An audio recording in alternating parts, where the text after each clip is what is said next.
ya.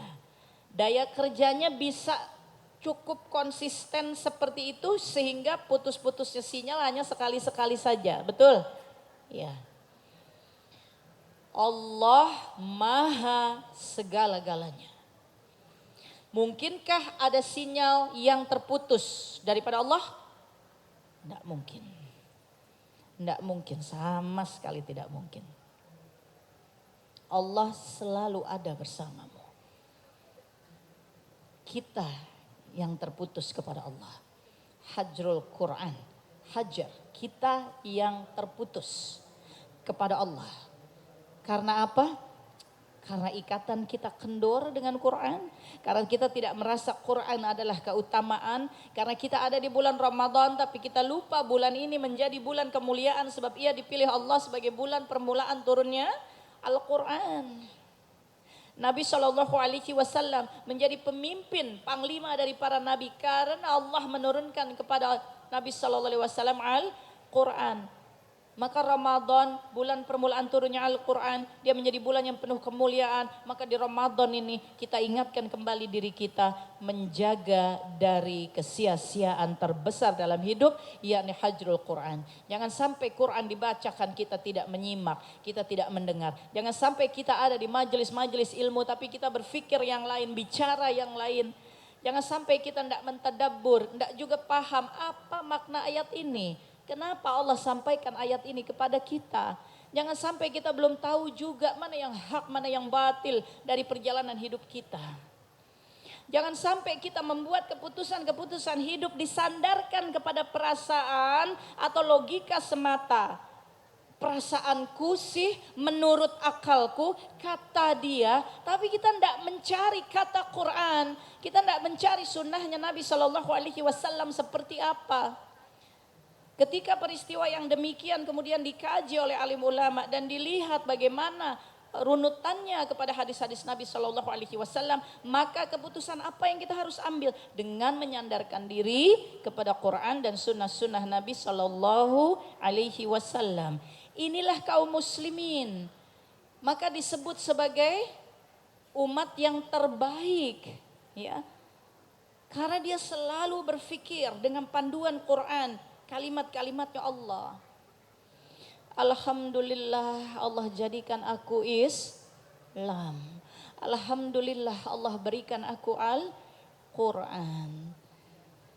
Sungguh tanda orang beriman adalah ketika nama Allah disebut maka bergetar hatinya. Ketika ayat-ayat Allah dibacakan maka semakin kuat imannya. Dan dia bertawakal kepada Allah.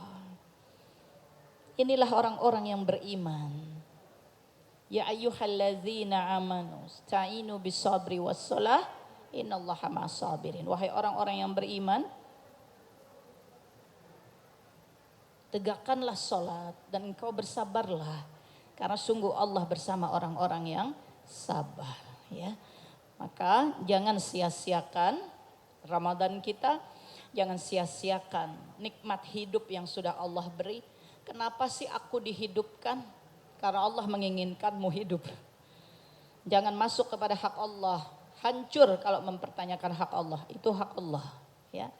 Jangan membenturkan diri kepada kekuatan yang maha dahsyat. Itu haknya Allah. Allah kok dipertanyakan, ya. Allah menyampaikan dalam Al-Quran, jangan mempertanyakan apapun yang diperbuat oleh Allah sebab engkau yang akan ditanya oleh Allah di hari akhir. Jangan mempertanyakan takdir Allah. Kenapa kok begini, kenapa kok begitu, kenapa aku.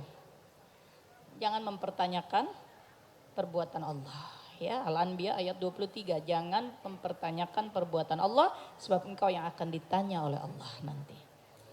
Jadi akhwati fillah, ummahati fillah, insyaallah jaga diri kita daripada hajrul Quran. Jaga diri kita daripada keterputusan kita kepada Al-Quran. Ingat ciri-cirinya. Karena pada ciri-ciri yang kedua, engkau mengimani Quran, tapi engkau tidak mengamalkannya. Maka engkau disebut terputus dari Quran. Dan orang yang terputus dari Quran, dia berada dalam zulumat, dalam kegelapan. Ya, dia tidak ada dalam cahaya. Nah, jangan sampai kita mengira bahwa kita mengimani Quran, tapi ternyata kita tidak mengamalkannya. Tapi ternyata ada ketentuan-ketentuan Allah yang kita tidak mau menerimanya. Ini berbeda dengan apakah takdir itu tiba pada kita atau tidak. Tapi seluruh syariatnya Islam kita harus imani. Ya, yang hak-hak, yang batil-batil, yang boleh-boleh, yang tidak boleh, tidak boleh. Seluruhnya harus kita imani. Tidak ada kecualinya. Ya.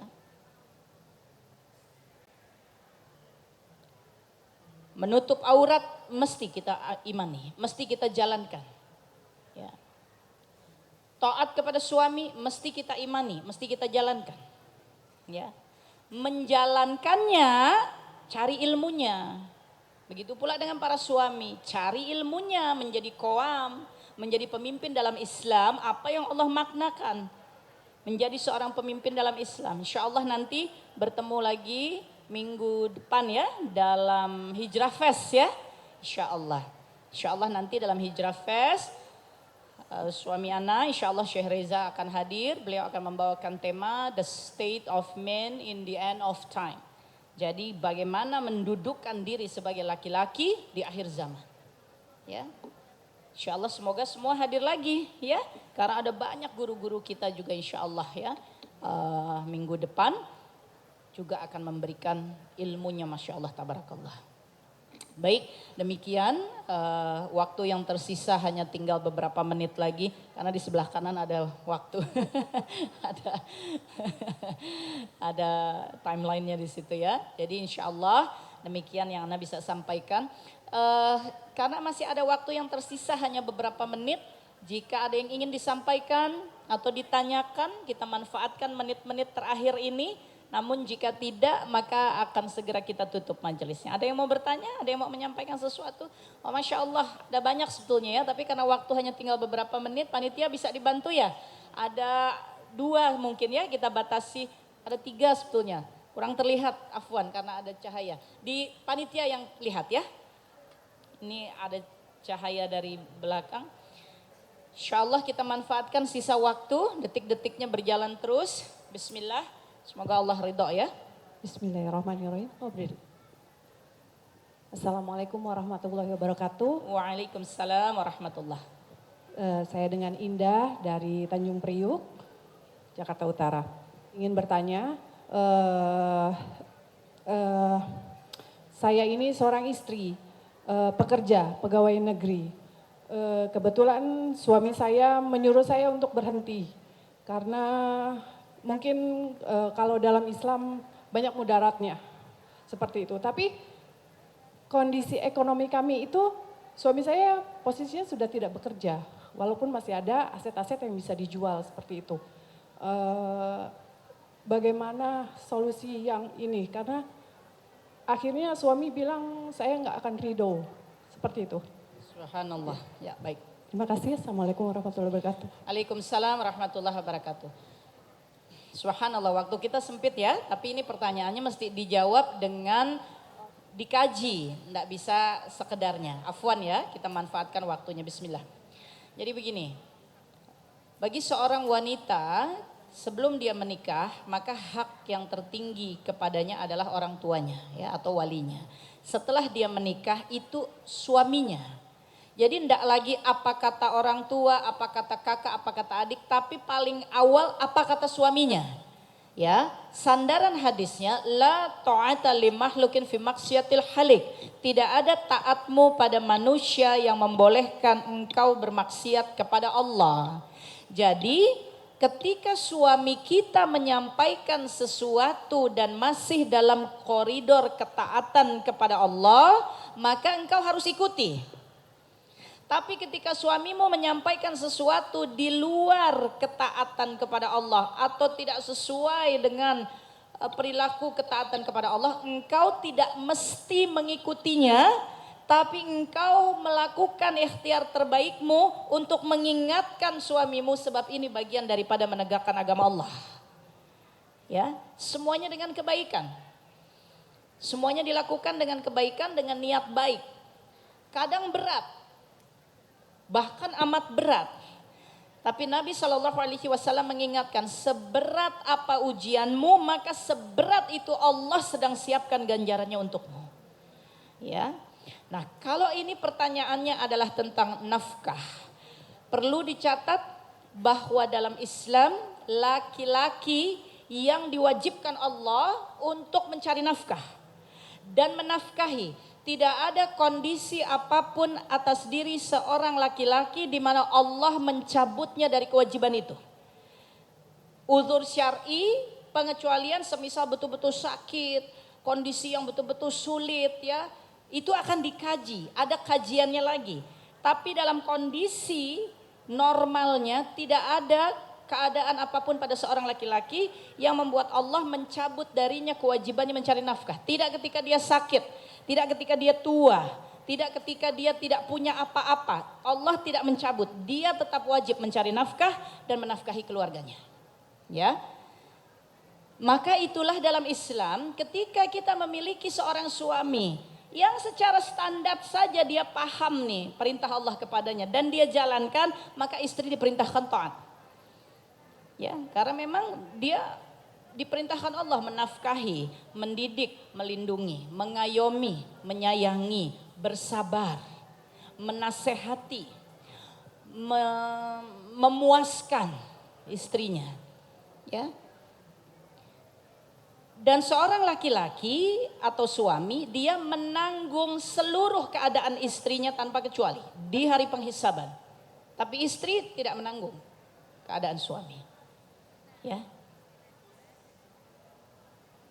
Berbelas kasihlah kepada suamimu. Ya. Dia akan berdiri di hadapan pengadilan Allah atas istri atau istri-istrinya. Ya. Dia menanggung semuanya. Kita berada di sini, suami kita tidak ada. Maaf, afwan. Kemudian kita maaf ya, afwan sekali. Ini perumpamaan. Lalu kita flexing. Maaf ya. Suami kita tidak ada, tidak lihat. Kita pamer apa, kita apa. Suami kita bertanggung jawab kepada Allah, dia akan dihisap atas apa yang kita lakukan. Kita tidak. Ya. Maka cinta di dalam Islam ini bukan soal senang-senangan aja. Bukan soal aku suka makan ini, kamu suka makan apa. Aku senang warna ini, kamu senang warna apa. Tidak begitu dalam Islam. Ya. Dalam Islam ini mencintai adalah berjuang bersama untuk meraih ridha Allah. Nah, ketika pertanyaannya adalah saya bekerja. Ini Ana tidak langsung kepada persoalan anti ya. Kita ambil perumpamaan. Sebagai perempuan kita bekerja. Ketika kita bekerja kita punya penghasilan. Di hadapan Allah kita wajib menafkahi atau tidak? Tidak. Kalau suami kita bisa menafkahi, nah Uhti juga mesti paham, menafkahi ini jangan berhayal-hayal. Iya tapi dia beli mobil aja gak bisa, dia beli motor aja gak bisa, itu tidak masuk dalam daftar nafkah. Nafkah ini kebutuhan utama dalam hidup, dia memberimu makan, tempat tinggal dan pakaian yang sesuai dengan perintah syariat. Dan kalau mau mengambil lagi, yang paling basic, paling minimal memenuhi persyaratan nafkah, makan tuh sehari 2 kali. Ya, pagi menjelang siang dan makan malam. Pakaian bukan selemari isi 40-50 set seperti yang kita punya. Pakaian tuh setahun 2 untuk menghadapi musim yang lebih dingin dan menghadapi musim yang lebih panas. Sesuai dengan syariat, ini paling minimal yang disebut nafkah. Dan tempat tinggal bukan bertingkat-tingkat, kamarnya banyak, cantik dan heboh dengan segala furniturnya. Tapi tempat di mana engkau berdua bisa beristirahat, merebahkan badan. Ada sudut di mana engkau bisa memasak dan bersih-bersih. Istrimu tidak bercampur dengan keluarga yang lain.